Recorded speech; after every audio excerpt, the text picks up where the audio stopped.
South ఇండియాలోనే biggest sorry store మన Varahi silks మన విజయవాడ ఎంజీ రోడ్లో ప్రారంభం.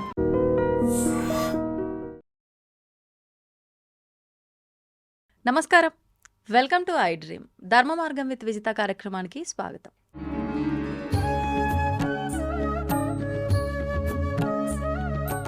ప్రస్తుతం మనతో పాటు ఉన్నారు spiritual scientist, visionary spiritual leader, ఎన్నెన్నో దేశ విదేశాల్లో ఆధ్యాత్మిక కార్యక్రమాలు, గీతా ప్రవచనాలు ఇస్తూ ఉంటారు. దేశ విదేశాల్లో ఉన్న వాళ్ళందరికీ కూడా ఆన్లైన్లో కూడా గీతా ప్రవచనాలు, గీతా క్లాసెస్ చెప్తూ ఉంటారు. వారే గౌరంగా దర్శన్ దాస్ ప్రభుజీ. ఇప్పుడు వారితో మాట్లాడి మరిన్ని విషయాలు తెలుసుకుందాం. మనకున్న సందేహాలన్నింటినీ కూడా నివృత్తి చేసుకునే ప్రయత్నం చేద్దాం. హరే కృష్ణ ప్రభుజీ. హరే కృష్ణ. అయితే ఇప్పుడు అరటిపండు పెడితే ఏదో మారదు, లేదు ఆయనకి ఇంకేదో చేస్తే ఏదో మారదు. మారనప్పుడు ఇవన్నీ ఎందుకు చేస్తున్నాము అని అంటే ఆశించి చేస్తున్నాం. ఆశించకుండా ఇవి చేసినా నీకు ఫలితం ఉంటుంది. అది మీరు ఇందాక చెప్పిన దాన్ని బట్టి, అంటే మనం ఆరాధన చేసినా ఏం చేసినా ఆశించి చేస్తున్నాం.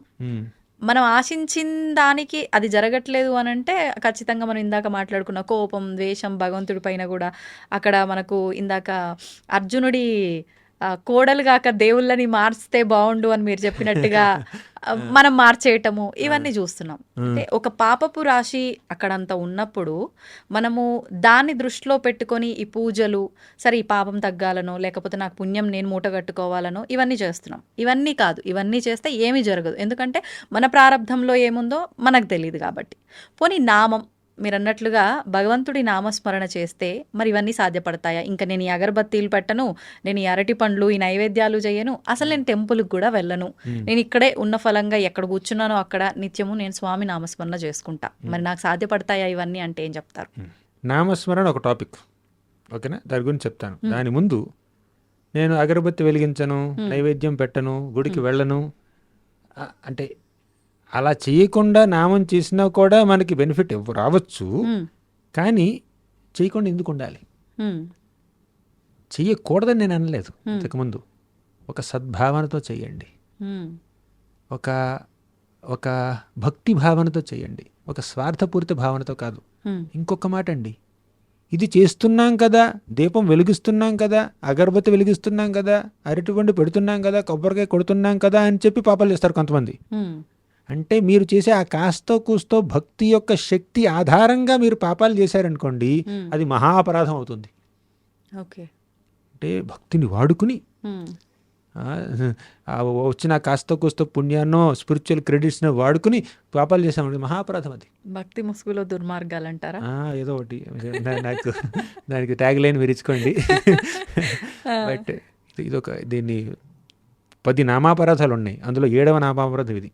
అంటే మనం చేసేటటువంటి ఆ భక్తి యొక్క శక్తి యొక్క ఆధారంతో మనం ఏదో పాపాలు చేస్తున్నాం, ఆ భక్తి నన్ను కాపాడుతుంది కదా అని. అది తప్పండి, భగవంతుడికి కలుగుతుంది, దేవుణ్ణి వాడుకుంటున్నట్టు అనమాట.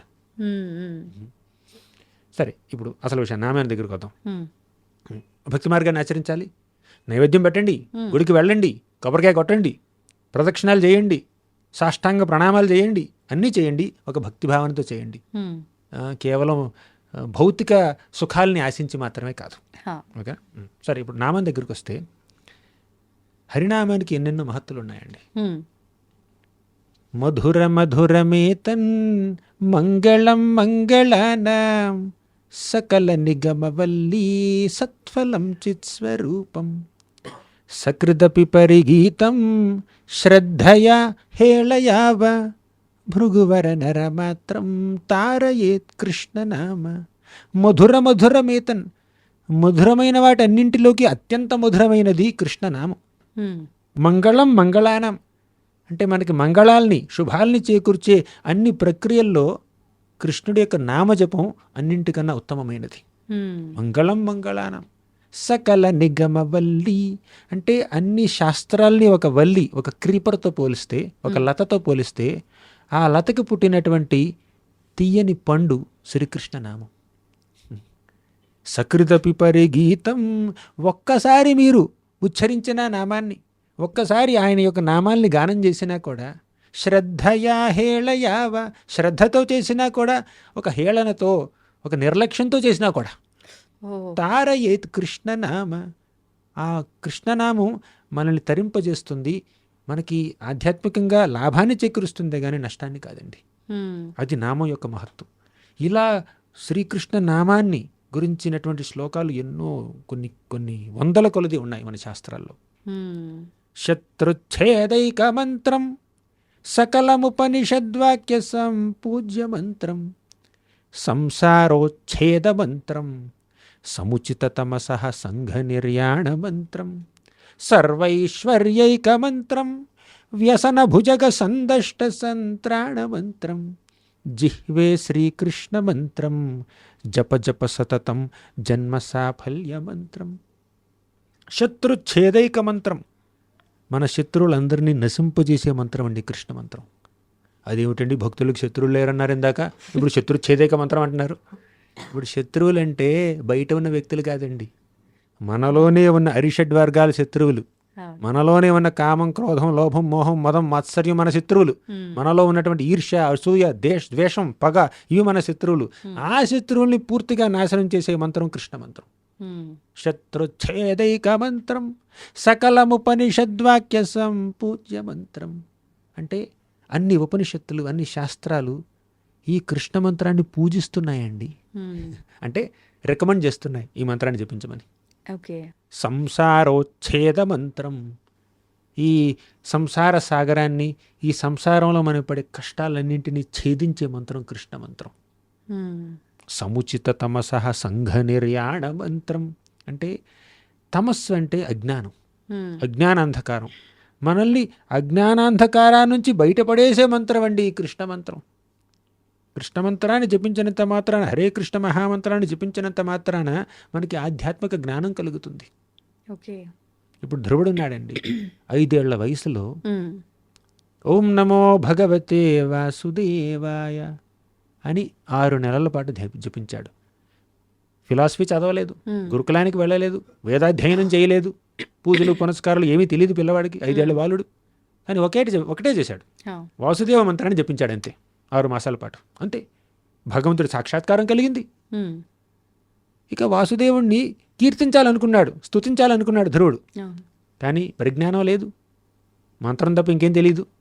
అప్పుడు వాసుదేవుడు ఏం చేశాడంటే తన యొక్క పాంచజన్య శంఖాన్ని తీసుకుని ధ్రువుడి తలకిలా ఆనించాడండి. అంతే. అన్ని శాస్త్రాల సారం ధ్రువుడికి అర్థమైపోయింది. కేవలం వాసుదేవ మంత్రాన్ని జపించినంత మాత్రానే అన్ని శాస్త్రాల్ని, అన్ని వేదాల్ని, అన్ని పురాణాలని పూర్తిగా అవగాహన చేసుకున్నాడండి ధ్రువుడు. సకలముపనిషద్వాక్య సంపూజ్య మంత్రం సంసారోచ్ఛేద మంత్రం సముచిత తమసః సంఘ నిర్యాణ మంత్రం. అంటే మనల్ని ఈ తమస్సు, అజ్ఞానాంధకారా నుంచి బయటకు తీసుకువెళ్ళి మనకి నిజమైనటువంటి ఆధ్యాత్మిక జ్ఞానాన్ని ప్రసాదించే మంత్రం అండి ఈ కృష్ణ మంత్రం. తర్వాత సర్వైశ్వర్యైక మంత్రం, అన్ని ఐశ్వర్యాల్ని కలిగించే మంత్రం కృష్ణ మంత్రం. ఐశ్వర్యం అనగానే మీకు కనిపిస్తూ డబ్బు, బంగారం, సింగారం, నగలు, మణులు, మాణిక్యాలు, అది కాదండి ఐశ్వర్యం అంటే. ఇక్కడ ఒక ఆత్మకి, ఒక జీవుడికి నిజమైనటువంటి ఐశ్వర్యం భగవంతుడి పట్ల ప్రేమ, భగవంతుడి పట్ల భక్తి. ఆ భగవద్భక్తే నిజమైన ఐశ్వర్యం. ఆ ఒక్క ఐశ్వర్యం మనకి చనిపోయిన తర్వాత కూడా మనతో పాటు వస్తుందండి. మీరు ఏ ఐశ్వర్యం ఉన్నా కూడా, పెద్ద కార్లున్నా, బంగ్లాలున్నా, నెక్లెస్లున్నా, వజ్రాల వైఢూర్యాలు ఉన్నా, ఆ ఐశ్వర్యంలో ఇసుమంత కూడా మీతో రాదండి చనిపోయిన తర్వాత. కానీ భక్తి, భగవంతుడి పట్ల ప్రేమ అనే ఐశ్వర్యాన్ని గనక మీరు సంపాదించుకుంటే మీకన్నా ధనవంతులు లేరు. అది మీ మరణం తర్వాత కూడా మిమ్మల్ని వెంటాడి వస్తుందండి. అది భక్తి సంపద. ఆ భక్తి సంపదని, ఆ ప్రేమ సంపదని, ఆ నిజమైనటువంటి ఆధ్యాత్మిక ఐశ్వర్యాన్ని ప్రసాదించేది కృష్ణ మంత్రం. సర్వైశ్వర్యైక మంత్రం వ్యసన భుజగ సందష్ట సంత్రాణ మంత్రం. మన వ్యసనాలు ఉంటాయి చూడండి, దాన్ని భుజగా అన్నారండి, పాములు. అప్పుడు పాముల్ని మనం కంట్రోల్ చేయాలంటే ఏం చేస్తాం, ఇది పాములోడు బోర ఉడతాడు, లేదంటే మంత్రాలు వేస్తాడు, కొన్ని మూలికలు వేస్తాడు కదా. ఈ కృష్ణ మంత్రం అలా మూలికలాగా పనిచేస్తుందండి. ఆ బోర్లాగా పనిచేస్తుంది. కంట్రోల్లో పెట్టడానికి. మన యొక్క వ్యసనాలనే ఈ కంట్రోల్లో కాదు, చంపేయడానికి. ఓకే. మన వ్యసనాలని, దుర్వ్యసనాలని, మనం పడే కష్టాలని, మనకున్నటువంటి దురలవాట్లని పూర్తిగా సమూలంగా నాశనం చేసే మంత్రం అండి కృష్ణ మంత్రం. సర్వైశ్వర్యైక మంత్రం, వ్యసన భుజగ సందష్ట సంత్రాణ మంత్రం, జిహ్వే శ్రీకృష్ణ మంత్రం. మీ యొక్క జిహ్వతో, మీ యొక్క నాలుకతో కృష్ణ మంత్రాన్ని జపించండి. జప జప సతతం, సతతం జపించండి. జన్మ సాఫల్య మంత్రం. ఈ విధంగా మీ యొక్క జన్మ సఫలం అవుతుంది. బాగుందండి. అంటే ఇన్ని జరుగుతాయి ఒక్క మంత్రంతో, అంటే ఒక్క నామంతోటే ఇన్ని జరిగిపోతాయి. ఎందుకని అంటే ఎన్నెన్నో చేసి పేర్కొని పెట్టుకున్నాం అక్కడ, ఇవన్నీ కూడా తొలగిపోతాయి. అన్నిటికీ ఒక మంచి క్లియర్ రూట్ ఏర్పడుతుంది ఈ నామం చేయటం వల్ల, జపం చేయటం. ఎందుకు అంత గొప్పతనం, ఎందుకు ఆ నామానికి? అభిన్నత్వ నామనామిను. దీని అర్థం ఏమిటంటే, నామ అంటే నామానికి, నామి అంటే ఆ నామాన్ని కలిగినటువంటి వ్యక్తికి తేడా లేదండి. ఇప్పుడు మీకు మీ పేరుకి ఒక తేడా ఉంది, నాకు నా పేరుకి ఒక తేడా ఉండొచ్చు. కానీ భగవంతుడికి ఆయన పేరుకి తేడా లేదండి, వ్యత్యాసమే లేదు. మీరు కృష్ణ అంటే కృష్ణుడి యొక్క స్వరూపంలో ఎంత శక్తి ఉందో ఆ శక్తి అంతా ఈ ఒక నామంలోనే ఉంది. అందుకే శ్రీ చైతన్య శిక్షాష్టకంలో ఏమంటారంటే, నామ్నామకారి బహుధా నిజ సర్వశక్తి తత్రార్పిత నియమిత స్మరణీయన కాల. నామ్నామకారి బహుధా అంటే భగవంతుడి యొక్క నామాలు ఎన్నో ఉన్నాయి. నిజ సర్వశక్తి, భగవంతుడి యొక్క సర్వశక్తుల్ని ఆ యొక్క నామంలో ఆయన నిక్షిప్తం చేశాడండి. కృష్ణ అనే నామంలో కృష్ణుడి యొక్క స్వరూపంలో ఎంత శక్తి ఉందో ఆ శక్తి అంతా కృష్ణ నామంలో ఉంది. గోవింద అనేటటువంటి ఒక నామంలో ఆ గోవిందుడి యొక్క వ్యక్తిత్వంలో ఎన్ని గుణగణాలు ఉన్నాయో, ఎంత పవర్ ఉందో, ఎంత శక్తి ఉందో అదంతా ఒక నామంలో నిక్షిప్తమై ఉందండి.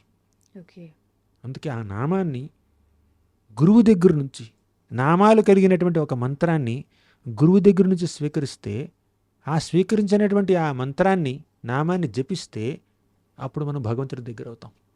ఈ భౌతిక విషయాలన్నింటి నుంచి దూరం అవుతాం. అది అంటే ఆ నామంలో భగవంతుడికి ఎంత పవర్ ఉందో అంత పవర్ ఇందులో నామంలో వచ్చేసింది. ఆయన ఇన్వెస్ట్ చేశాడు అనమాట పూర్తిగా. నాకు నా నామానికి తేడా లేదు. ముఖ్యంగా కలియుగంలో నామం ద్వారానే ఆయన చేరుకుంటాం. కృతేయ ధ్యాయతో విష్ణుర్ అంటే కృతయుగంలో, సత్యయుగంలో ధ్యానం చేస్తూ భగవంతుని చేరుకునేవాడు. త్రేతాయాం యజతోమఖై, త్రేతాయుగంలో యజ్ఞాలు, యాగాలు చేసేవాళ్ళు భగవంతుని చేరుకోవడం కోసం. ద్వాపరే పరిచర్యాయాం, ద్వాపర యుగంలో పరిచర్యలు, విగ్రహారాధన చేసేవాళ్ళు. కలౌ తద్ హరి కీర్తనాథ్, కలియుగంలో ఆ హరి యొక్క నామాల్ని కీర్తించేవాళ్ళు. కీర్తిస్తూ ఆయన చేరుకుంటాం అనమాట. నామానికి ఉన్నటువంటి మహత్తది. ఇప్పుడు సాధారణంగా చూసినా కూడా ఒక వ్యక్తి యొక్క పేరులో ఒక పవర్ ఉంటుందండి. అంటే వ్యక్తి పేరుకి కొంచెం, ఇప్పుడు ఒక వ్యక్తి పేరు ఉందండి, ఆయన పేరు పద్మలోచన్ అనుకోండి, అంటే కలువలాంటి కళ్ళు ఉన్నవాడు అని. కానీ నిజంగా కలువలాంటి కళ్ళు ఉన్నాయి ఆయనకి, ఉండకపోవచ్చు. అంటే ఆ పేరుకి ఆ వ్యక్తికి సంబంధం లేకపోవచ్చు. అయినా కూడా అంటే కానీ భగవంతుడు అలా కాదు. భగవంతుడు కృష్ణ అంటే అందరినీ ఆకర్షించేవాడు కృష్ణుడు. నిజంగా ఆ గుణం ఆయనలో ఉంది. రామ అంటే అందరికి ఆనందాన్ని ఇచ్చేవాడు, ఆ గుణం ఆయనలో ఉంది. అవునా? భగవంతుడికి నామానికి తేడా లేదు. సరే, ఈ ప్రపంచంలో ఒక వ్యక్తికి నామానికి తేడా ఉన్నప్పటికీ ఆ నామానికి ఒక మహత్వం ఉంటుందండి. ఇప్పుడు ఇక్కడికి వచ్చి ఒక చీఫ్ మినిస్టరో, ప్రైమ్ మినిస్టరో, ఒక సెలబ్రిటీ పేరు తీసుకున్నారు మీరు. ఆ వ్యక్తి పేరు ఏదైతే అది, ఆ వ్యక్తి ఈ పని చేయమన్నాడు అని మీరు అనగానే, ఓ ఆ వ్యక్తి నుంచి వచ్చింది కదా ఇది, వెంటనే మీరు రెస్పెక్ట్ ఫీల్ అవుతారనమాట. ఒక వ్యక్తి వచ్చి ఒక పెద్ద వ్యక్తి యొక్క పేరు తీసుకోగానే మీకు ఆ వ్యక్తి యొక్క గుణగణాలు, ఆ వ్యక్తి యొక్క వేషభూషలు, ఆయన యొక్క అధికారం, అదంతా మీ మనసులో స్ఫురిస్తుంది అనమాట. ఆ వ్యక్తిని మీరు ప్రేమిస్తే వెంటనే ఆనందిస్తారు, ఆ పేరు వినగానే ఆనందిస్తారు. ఆ వ్యక్తిని ద్వేషిస్తే పేరు వినగానే మొహం అడిగిపోతుంది అనమాట. అవునా? అంటే ఆ పేరులో ఒక మహత్వం ఉంది. So the name is representing the person. అలాగే ఈ కృష్ణ అనే నామం కానీ, రామ అనే నామం కానీ, విష్ణు అనే నామం కానీ ఆ భగవంతుణ్ణి మనకు సూచిస్తున్నాయి, రిప్రజెంట్ చేస్తున్నాయి. ఆ నామం కలిగినటువంటి ఆ వ్యక్తి భగవంతుడు సేమ్. ఓకే. ప్రభుజీ, ఖచ్చితంగా మనం ఇంట్లో నిత్య దీపారాధన చేసినా, పూజలు, హోమాలు, వ్రతాలు ఎన్ని ఆచరించినా ఆలయానికి వెళ్తే వచ్చే ఆ ఫీల్, ఆ వైబ్ అనేది మ్మ్. రాదు. అవును. అంటే అసలు ఎందుకు వెళ్ళాలి? అంటే అదేదో అక్కడ ఉంది కాబట్టే మేము ఇలాంటి ఫీల్‌ని ఆస్వాదిస్తున్నాము అనే భావనతో వెళ్ళాలా? లేదు అసలు ఎందుకు వెళ్ళాలి ఆలయానికి అనేది ఏదైనా నిర్ణయించబడి ఉందా? ఇందుకోసం వెళ్ళాలి అని. దాని గురించి వివరణ ఇవ్వండి. మన యొక్క ఈ భౌతిక శరీరంతో, ఈ మెటీరియల్ ఐస్తో, ఈ కళ్ళతో భగవంతుడి యొక్క ఆధ్యాత్మిక స్వరూపాన్ని, దివ్యమంగళ విగ్రహాన్ని, సచ్చిదానంద రూపాన్ని మనం దర్శించలేం. హ్మ్. ఈ కళ్ళతో, ఈ చర్మచక్షువులతో ఆయన చూసేటటువంటి అవకాశం మనకు లేదండి. అందుకే ఆయనకి ఉన్నటువంటి ఎన్నో పేర్లలో ఒక పేరు అధోక్షజుడు. ఓహ్! అధోక్షజ. హ్మ్. అక్ష అంటే కళ్ళండి. అక్షజ అంటే కళ్ళ ద్వారా మనకి కలిగేటటువంటి ఆ అవగాహన, హుహుహుహు. నాలెడ్జ్. ఇవన్నీ జ్ఞానేంద్రియాలు కదా. నేను ఎవరినైనా చూస్తే ఒక జ్ఞానం కలుగుతుంది, దేన్నైనా చూస్తే దాని నుంచి ఒక జ్ఞానం కలుగుతుంది, ఏదైనా వింటే జ్ఞానం వస్తుంది, వాసన చూస్తే జ్ఞానం వస్తుంది. ఇవన్నీ జ్ఞానేంద్రియాలు. హ్మ్. హ్మ్. అంటే కళ్ళ ద్వారా పొందేటటువంటి జ్ఞానం, ఆ అనుభవం, దాన్ని అక్షజ అంటారు. ఓకే. కానీ భగవంతుడి పేరు అధోక్షజ. హ్మ్. అంటే మీరు కళ్ళ ద్వారా ఆయన చూడలేరు. హ్మ్. కళ్ళ ద్వారా, మీ యొక్క ఇంద్రియాల ద్వారా మీకు కలిగే జ్ఞానానికి ఆయన అతీతుడు. అందుకే ఆయన అధోక్షజుడు అంటారు. ఓకే. సో ఒక మాటలో చెప్పాలంటే ఈ కళ్ళతో ఆయన మనం చూడలేం. మనకి దివ్య చక్షువులు కావాలి. ఇప్పుడు అతః శ్రీకృష్ణ నామాది నభవేద్గ్రాహ్యమింద్రియై సేవోన్ముఖే జిహ్వాదౌ స్వయమేవ స్ఫురత్యద. ఈ యొక్క సాధారణ ఇంద్రియాలతో ఆయన్ని మనం దర్శించలేము. కానీ ఇదే ఇంద్రియాలని మనం ఆయన సేవలో వినియోగిస్తే హ్మ్. ఆయన తనంతట తానే మనకు కనపడతాడు. ఓహ్! ఇది మన శ్లోకం చెప్పేటటువంటి భావం. అంటే భగవంతుడికి సేవ చేయటం. భగవంతుడికి సేవ చేయడం. కానీ కళ్ళకి కనిపించినటువంటి ఆ భగవంతుడికి సేవ ఎలా చేస్తాను నేను? హ్మ్. అదే ఈ కదా. ఇంద్రియాలకి అగోచరుడు, ఇంద్రియ గోచరుడు కాదు ఆయన. కాదు. ఇంద్రియాలకి కనిపించినటువంటి ఆ వ్యక్తిని నేను ఎలా సేవ చేస్తాను, హ్మ్. అలా సేవ చేస్తే నాకు కనిపిస్తాడంట ఆయన హ్మ్. అని శ్లోకం చెప్తుంది. ఎలా అంటే మనకి కంటికి కనిపించే రూపంలో ఆయన ప్రత్యక్షం అవుతాడు. ఆ రూపమే విగ్రహ రూపం. ఈ కళ్ళతో నేను ఆయన యొక్క దివ్యమంగళ విగ్రహాన్ని, ఆయన యొక్క సచ్చిదానంద రూపాన్ని చూడలేకపోతున్నాను. కానీ శాస్త్రంలో ఎలా అయితే ఆయన రూపాన్ని వర్ణించారో హ్మ్. ఆ వర్ణనని అనుసరించి ఒక రాతిని చెక్కామనుకోండి, హా. రాతిని నేను చూడగలుగుతున్నాను. వుడ్, చెక్కను నేను చూడగలుగుతున్నాను. మెటల్, బ్రాస్, బంగారాన్నో వెండినో హ్మ్. ఇత్తడినో నేను చూడగలుగుతున్నాను. ఇప్పుడు ఈ మెటీరియల్స్తో ఒక విగ్రహాన్ని చెక్కారనుకోండి, ఎలా చెక్కుతారు? శాస్త్రాల్లో ఆయన యొక్క వర్ణన ఎలా ఉందో అలా. హా. కృష్ణుడు త్రిభంగ రూపంలో ఉంటాడు. హ్మ్. విష్ణువు ఏమిటంటే శంఖచక్ర గదాపద్మాలు ధరించి 4 చేతులతో ఉంటాడు. అవును. అలాగే శ్రీరామచంద్రుడు ధనుర్బాణాలు ధరించి ఇలా ఉంటాడు అనేటువంటి ఒక డిస్క్రిప్షన్ ఉంది కదా శాస్త్రాల్లో. హ్మ్. ఆ డిస్క్రిప్షన్కి అనుగుణంగా ఈ విగ్రహాన్ని ఇలా చెక్కారు. ఇది మనం చూసే పదార్థం. హ్మ్. ఆయన యొక్క శరీరాన్ని మనం చూడలేకపోతున్నాం, ఆయన యొక్క రూపాన్ని మనం చూడలేకపోతున్నాం. అవును. కానీ మనం చూసే పదార్థాల్లో ఆయన రూపాన్ని చెక్కుతారనమాట శాస్త్ర సమ్మతమైనటువంటి డిస్క్రిప్షన్స్తో. ఓకే. అలా చెక్కినటువంటి ఆ రూపాన్ని, రాతితో ఉన్నటువంటి రూపాన్ని విగ్రహంగా ఒక గుళ్ళో ప్రతిష్ఠించారు. మళ్ళీ యజ్ఞాలు చేస్తూ శాస్త్ర సమ్మతమైనటువంటి పద్ధతుల్లో ఆ విగ్రహానికి, ఆ రాతి విగ్రహానికి ప్రాణప్రతిష్ఠ చేశారు హ్మ్. ఉత్తమ భక్తులు. అప్పుడు ఆ విగ్రహం సాక్షాత్తు భగవంతుడేనండి. హ్మ్. విగ్రహం కాదు, రాయి కాదు, రాతి బొమ్మ కాదు, అవును. సాక్షాత్తు భగవంతుడు ఎక్కడున్నాడు. అలా భగవంతుడి యొక్క విగ్రహాన్ని ప్రాణప్రతిష్ఠ చేసినటువంటి చక్కటి శిల్పులు శాస్త్ర సమ్మతమైనటువంటి వర్ణనని ఆధారం చేసుకుని చెక్కినటువంటి ఆ రూపాన్ని, ప్రాణప్రతిష్ఠ చేసినటువంటి ఆ రూపాన్ని మనం దర్శించుకుంటే సాక్షాత్తు భగవంతుడిని దర్శించుకుంటున్నట్టు. ఓకే. ఇప్పుడు మనం అలా గుడికి వెళ్ళి భగవంతుడిని దర్శించుకుంటున్నాం అనుకోండి, హ్మ్. ఆయనే చూస్తున్నట్టు. కానీ మనం ఆయన్ని చూసేటప్పుడు ఇంకో విషయం జరుగుతుంది. ఏంటండి? ఆయన మనల్ని చూస్తున్నాడు. మనం ఆయన్ని చూడడం మాత్రమే కాదండి, ఆయన మనల్ని చూస్తున్నాడు. ఆ. మనం ఆయన్ని చూస్తే ఆయన మనం ఒక రకంగా అర్థం చేసుకుంటాం. ఆ. కానీ ఆయన మనల్ని చూస్తే ఆయన యొక్క ప్రేమ వీక్షణాల్లో మనం స్నానం చేస్తాం, ఆయన యొక్క అనుగ్రహంలో మనం స్నానం చేస్తాం. హ్మ్. ఆయన యొక్క ప్రేమ వీక్షణాలు, ఆయన యొక్క చిరుమందహాసం మన మీద పడ్డాయి అనుకోండి, మనలో ఉన్నటువంటి ఆ భౌతిక వాంఛలు, హ్మ్. అనవసరమైనటువంటి ఆలోచనలు, ఆదుర్ద, ఆందోళన అన్నీ తొలగిపోయి మనసులో ఒక ప్రశాంతత ఏర్పడుతుంది, మనసులో భక్తిభావం కలుగుతుంది. మీరు అన్నట్టు ఇందాక పాజిటివిటీ వస్తుంది, నెగిటివిటీ పోయి. అంటే ఆయన యొక్క ఎనర్జీ వల్ల మనలో ఉన్న నెగిటివ్ ఎనర్జీ పోయి పాజిటివ్ ఎనర్జీ వస్తుంది.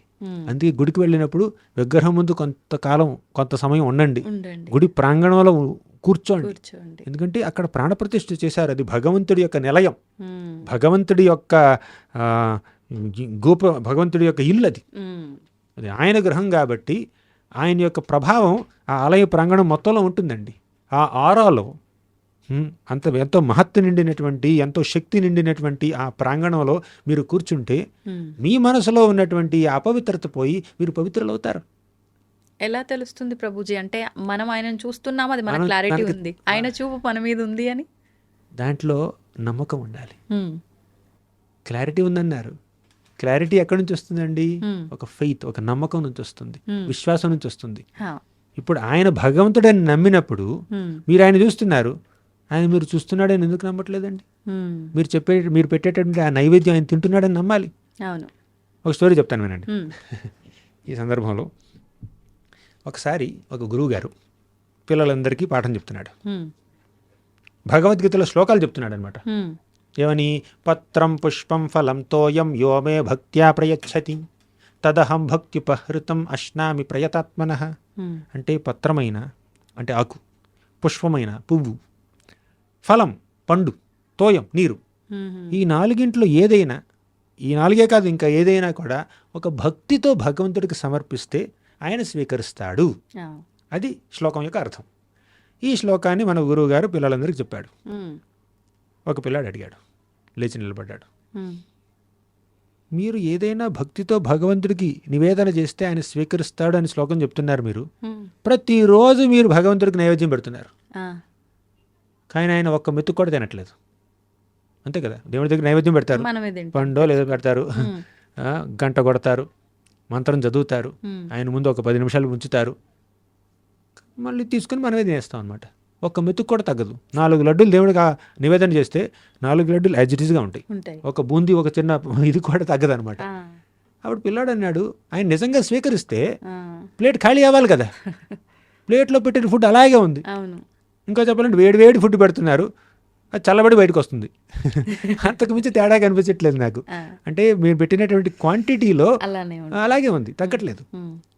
అంటే మన గురువుగారు ఏమన్నారంటే, ఆయన నువ్వు తిన్నట్టు తినడు, నీలాగా చేతులతో కలుపుకుని నోటితో తినడం ఆయనకు అవసరం లేదు, కళ్ళతో చూసి తినేస్తాడు అని చెప్పాడు. కానీ పిల్లాడికి అర్థం కాలేదు.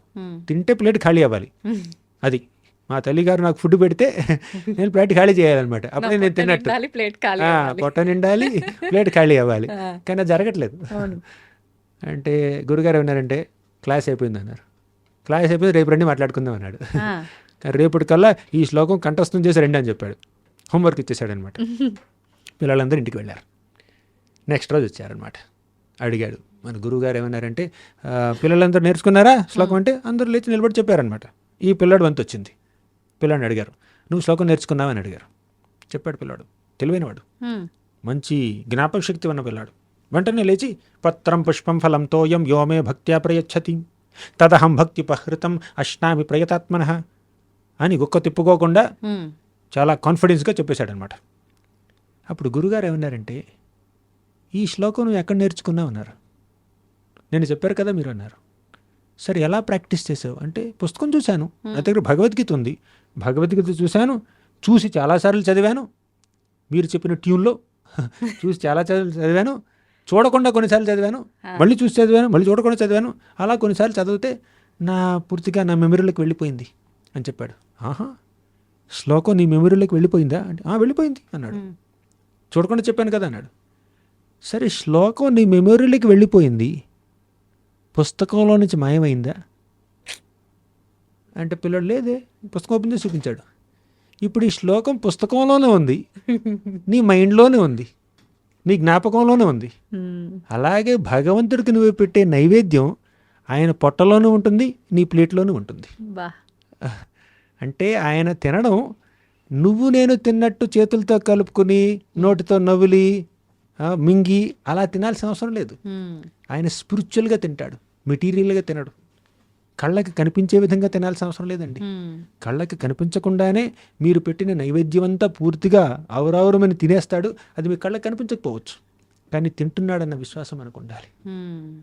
మీరు కర్టన్ మూసినప్పుడు లోపల ఆయన అదంతా ఆరగిస్తున్నాడండి, కానీ అది మన కంటికి కనిపించదు. మొత్తం తినేస్తే అప్పుడు మనం ఇంకో కంప్లైంట్ చేస్తాం, పెట్టిందంతా తినేసాడు నాకేం మిగుల్చలేదని. అసలు మనం పెట్టేటప్పటికి ఎక్స్పెక్టేషనే తినకూడదు, నేను తినాలి అదంతా, అవునా? అది ఉంటుంది, కొంతమందిలో ఉంటుంది. కానీ ఆయన తింటున్నాడండి, భక్తితో పెడితే తింటాడు, సింపుల్. అలాగే విగ్రహం కూడా మనం భక్తితో ఏ నైవేద్యం పెట్టినా కూడా విగ్రహం స్వీకరిస్తుంది. భగవంతుడు స్వీకరిస్తున్నాడు. రాముడిలా, కృష్ణుడిలా, విష్ణువులా, నరసింహస్వామిగా ఏ రూపంలో ఆ విగ్రహం అక్కడ మీకు భాసిల్లితే ఆ రూపంలో మన సేవని స్వీకరిస్తున్నాడు, మనం పెట్టే నైవేద్యాన్ని తింటున్నాడు, మన భక్తికి ప్రతిస్పందిస్తున్నాడు, మనల్ని తన ప్రేమ వీక్షణాలతో పూర్తిగా ముంచేస్తున్నాడు. ఆ విశ్వాసం మనకు ఉండాలండి. అసలు భక్తిలో మొదటి స్టేజ్ ఏమిటంటే శ్రద్ధ, భగవంతుడి పట్ల విశ్వాసం. ఆయన ఉన్నాడు, ఆయన ఉరికి మీద విశ్వాసం, ఆయన యొక్క కృప మీద విశ్వాసం. చూపించు అప్పుడు నేను నమ్ముతానంటే చూసే అర్హత నీకుందా? ముందు నమ్ము, కనిపిస్తాడు. ఇక్కడే చాలామందికి ఇది వస్తుందన్నమాట. ఇప్పుడు ఒక చీఫ్ మినిస్టర్నో ప్రైమ్ మినిస్టర్నో చూడడానికి ఒక సాధారణ పౌరుడికి అపాయింట్మెంట్లు కావాలి. జీవితం అంతా కూడా అపాయింట్మెంట్ రాకపోవచ్చు. అంటే కేవలం ఒక దేశాన్నో, ఒక రాష్ట్రాన్నో, ఒక జిల్లానో పరిపాలించే ఒక అధినేతను చూడడానికే నీకు ఒక అర్హత కావాలంటే ఈ సృష్టి మొత్తానికి ఆధారభూతుడైనటువంటి అఖిలాండ కోటి బ్రహ్మాండ నాయకుడైనటువంటి ఆ భగవంతుడిని చూడడానికి ఎంత అర్హత కావాలి? కానీ దేవుడి విషయంలో డిమాండ్ చేస్తారు, ముందు నాకు కనపడము, నేను పూజ చేస్తాను అంటారు. నువ్వు పూజ చేయి, అప్పుడు కనిపిస్తాడు. సింపుల్. క్వాలిఫికేషన్ ఉండాలి కదా, చీఫ్ మినిస్టర్ చూడాలంటే క్వాలిఫికేషన్ ఉండాలి, ఒక ప్రొసీజర్ ఫాలో అవ్వాలి. అలాగే నువ్వు భక్తి మార్గం అనే ఈ ప్రొసీజర్ని ఫాలో అయితే భగవంతుడు కనిపిస్తాడు. చీఫ్ మినిస్టర్ని చూడడం కన్నా ఈజీ దేవుడిని చూడడం, అంతే. ప్రైమ్ మినిస్టర్ని చూడడం కన్నా ఈజీ దేవుడిని చూడడం. కానీ దానికి ఒక పద్ధతి ఉంది, ఫాలో అవ్వండి. అది ప్రభుజీ, కొంతమంది అంటే మన ఈ నేత్రాలతో మనం భగవంతుని చూడలేము, కానీ కొన్ని ప్రొసీజర్స్ ఉంటాయి, ఫాలో అయితే మనం భగవంతుని చూడొచ్చు. కొంతమంది నిజంగానే అంటే ఎక్కువ సాధన చేసిన వాళ్ళకు, ఎక్కువగా ఆ ధ్యానంలో ఉన్న వాళ్ళకి భగవంతుడు ఏదో ఒక రూపంలో ఆజ్ఞ ఇస్తున్నాడు అని చెప్పి కొంతమంది పుస్తకాలు రాస్తూ ఉంటారు. నాకు స్వయాన స్వామి అంటే నాకు ఇట్లా వచ్చి చెప్పారు కల్లో అని చెప్పి ఇలా చెప్పి పుస్తకాలు రాసేస్తూ ఉంటారు. ఇవన్నీ నమ్మొచ్చు అంటారా ప్రభుజీ? అంటే డిపెండ్స్. ఇప్పుడు చాలామంది ఆచార్యులు, వైష్ణవాచార్యులు పుస్తకం రాశారండి.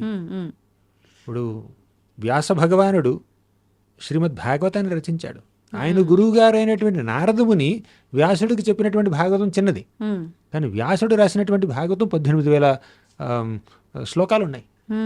అలాగే రామాయణాన్ని రచించినటువంటి వాల్మీకి మనసులోనే మొత్తం స్ఫురణ జరిగింది అనమాట ఆయనకి. ఆ బ్రహ్మదేవుడి యొక్క అనుగ్రహంతో, భగవంతుడు శ్రీరామచంద్రుడి యొక్క అనుగ్రహంతో వాల్మీకి రామాయణంలో జరిగినటువంటి సంఘటనలన్నీ కళ్ళలో కనిపించాయి, ఆయన యొక్క ధ్యానంలో కనిపించాయి, చూసి రాశాడు ఆయన. అవునా? అది ఆచార్యులకి సాధ్యం, మహాభక్తులకి సాధ్యం, సాధారణ వ్యక్తులకి సాధ్యం కాదు.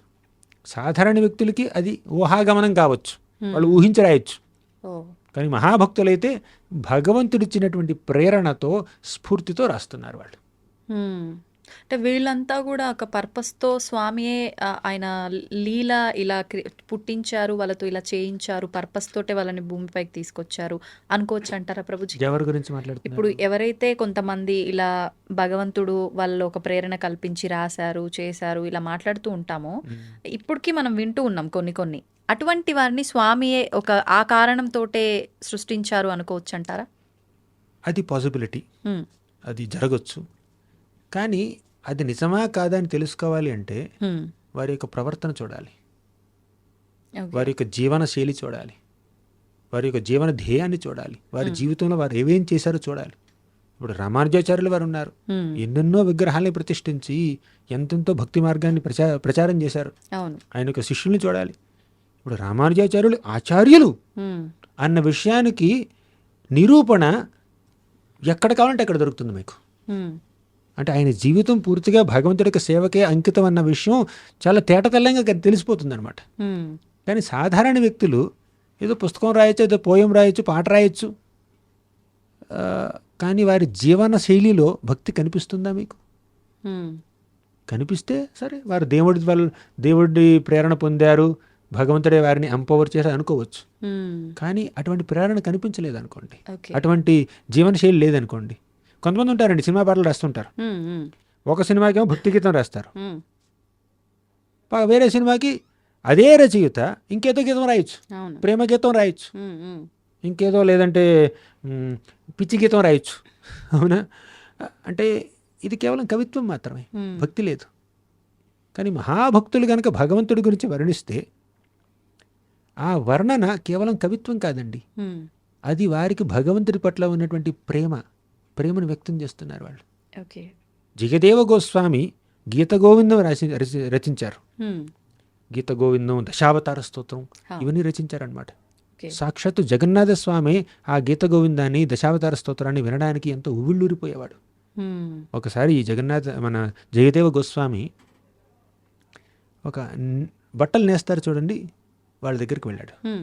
వెళ్ళి ఈ గీత గోవిందం అని నేను రాసినటువంటి ఈ పాటని భగవంతుడిని వర్ణిస్తూ, ఆయన నామాల్ని, ఆయన యొక్క గుణాలని, ఆయన యొక్క లీలల్ని వర్ణిస్తూ నేను రాసినటువంటి ఈ భక్తి గీతాన్ని నువ్వు ఎంబ్రాయిడరీ చేయాలి వస్త్రం మీద, ఆ వస్త్రాన్ని నేను భగవంతుడికి అర్పిస్తాను అని ఆయన కోరిక అనమాట. ఈ నేతగాళ్ళు ఏమన్నారంటే, ఖచ్చితంగా చేస్తాం స్వామి, కానీ మేము ఈ కుట్టేటప్పుడు, అల్లిక చేసేటప్పుడు మీరు ఆ పాట పాడాలి. మీరు పాడుతుంటే ఆ పాట వింటూ, ఆ మధుర గానాన్ని వింటూ మేము కొడతాం అని అన్నారు. ఆయన ఒప్పుకున్నాడు. గీత గోవిందం పాట మొదలు పెట్టాడు. పాడుతూ పాడుతూ తన్మయత్వంలోకి వెళ్ళిపోయాడండి, సమాధిలోకి వెళ్ళిపోయాడు. పూర్తిగా ఇక ఈ ఎక్స్టర్నల్ కాన్షియస్నెస్ లేదు ఆయనకి, పూర్తిగా లీనమైపోయాడు. లీనమైపోయి మూర్ఛిల్లిపోయాడు. వీళ్ళు ఆపేశారు, కొట్టడం ఆపేశారు.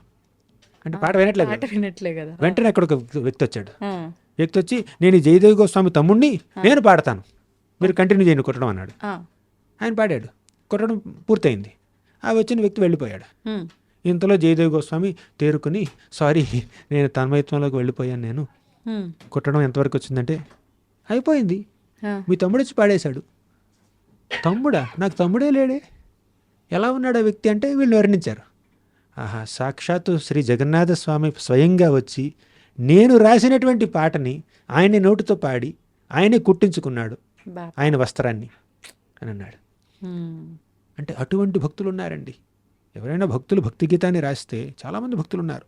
జయదేవ గోస్వామి, అన్నమాచార్యులు, శ్రీరామ దాసు, అలాగే భక్తి వినోద్ ఠాకూర్ అని చాలామంది మహాభక్తులు భక్తి గీతాల్ని రచిస్తే ఆ రచించినటువంటి ఆ భక్తి గీతాల్ని భగవంతుడు ఎంతో బువ్వుళ్ళూరుతో ఆస్వాదించాడండి.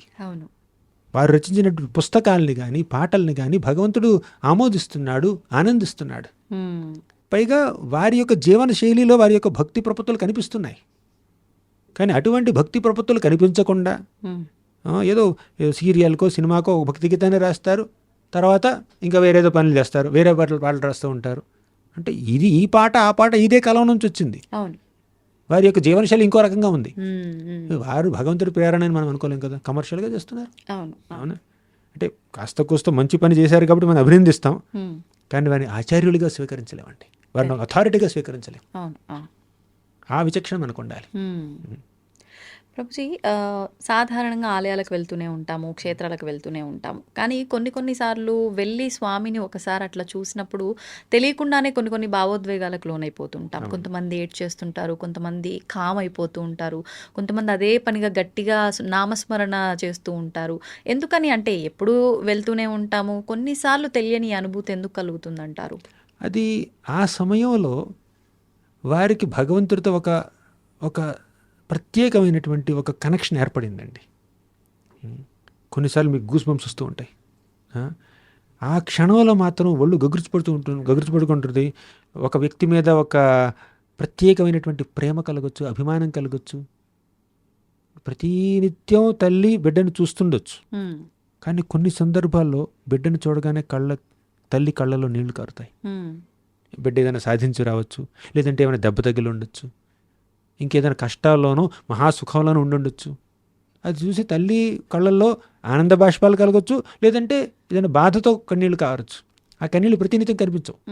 ఆ క్షణంలో ఒక ప్రత్యేకమైన అనుభూతి కలిగింది. అది మన యొక్క సాధారణ డే టు డే ఇంటరాక్షన్స్లో కూడా మనం చూస్తుంటాం. ఉమ్. ఇక భగవంతుడి విషయానికి వస్తే చాలామంది భక్తులు భగవంతుని ఆరాధిస్తున్నా కూడా పూజిస్తున్నా కూడా కొన్ని ప్రత్యేక సందర్భాల్లో, పండుగల్లో, ఉమ్. ఒక జన్మాష్టమి, శ్రీకృష్ణ జన్మాష్టమి వచ్చింది, శ్రీరామ నవమి వచ్చింది, నరసింహ చతుర్దశి వచ్చింది. ఆ సందర్భాల్లో భగవంతుడి గురించి కాస్త విన్నా, కాస్త మాట్లాడినా, కీర్తన చేసినా ఒక ప్రత్యేకమైనటువంటి అనుభూతి కలుగుతుంది. ఆ అనుభూతి ఎందుకు? ఉమ్. ఆ రోజు, ఆ ముహూర్తంలో, ఆ సందర్భంలో భగవంతుడి యొక్క కృప అపారంగా ఉంది. అంటే అంతమంది కలిసి వచ్చారు కాబట్టి ఆయన ఎంతో ప్రసన్నుడిగా ఉన్నాడు. ఉమ్. అప్పుడు దానివల్ల మనకు ఒక ఎక్స్టసీ రావచ్చు, ఒక తన్మయత్వం రావచ్చు, లేదంటే కొన్ని ప్రదేశాల ఎనర్జీ ఉండొచ్చు. ఉమ్. మనం సాధారణంగా మనం గుడికి వెళ్తుంటా వస్తూ ఉంటాం, అది కొంచెం నార్మల్గా ఉండొచ్చు. కానీ కొన్నిసార్లు ఈ వృందావన ధామానికో, ద్వారకా నగరానికో, లేదంటే అయోధ్యకో, తిరుపతికో, శ్రీరంగంకో, ఇటువంటి పుణ్యక్షేత్రాలకు వెళ్ళినప్పుడు ఆ క్షేత్రంలో ఒక మహత్వం ఉంటుంది. ఉమ్. ఆ క్షేత్ర యొక్క వాతావరణ మహిమ వల్ల మనలో ఒక ప్రత్యేకమైనటువంటి అనుభూతి కలగవచ్చు. ఉమ్. ఇదంతా భగవంతుడికి అనుగ్రహం. కానీ కొంతమంది ఉంటారండి, వారికి అనుభూతి కలగట్లేదు, ఉమ్. కలిగినట్టు నటిస్తుంటారు డిస్ప్లే చేయడం కోసం, జనాల యొక్క పబ్లిక్ అటెన్షన్ కోసం, వీళ్ళు మహాభక్తులు అనిపించుకోవడం కోసం. ఉమ్. అదంతా మోసగాళ్ళు అనమాట. నిజంగా అనుభూతి పొందేవాళ్ళు ఒక రకం జెన్యూన్గా, ఇంకొంతమంది కొంచెం నటిస్తారనమాట, అదొక రకం. అంతే. కానీ అన్నీ ఆయన చూస్తున్నాడు. నలుగురి కోసం మనం ఎన్ని ఆటలు ఆడినా పరమాత్మ దగ్గర ఏ ఆటలు ఆడలేమో, అవి సాగవు కూడా. కరెక్ట్. ఆ విషయాన్ని మర్చిపోతున్నారు. అందరి హృదయాల్లో ఒక సీసీ కెమెరా ఉందండి. ఆ సీసీ కెమెరాకి అన్లిమిటెడ్ మెమరీ ఉందండి. సృష్టి ప్రారంభం నుంచి ఇప్పటి వరకు మీరు చేసినటువంటి ప్రతి పని, మీ మనసులో కదిలినటువంటి ప్రతి ఆలోచన, మీరు చేసినటువంటి ప్రతి కార్యం రికార్డ్ అయి ఉందండి. ఆ పరమాత్మ, ఆ CC camera, special CC camera, పరమాత్మ అనే సీసీ కెమెరా అన్నీ రికార్డ్ చేస్తుంది అనమాట.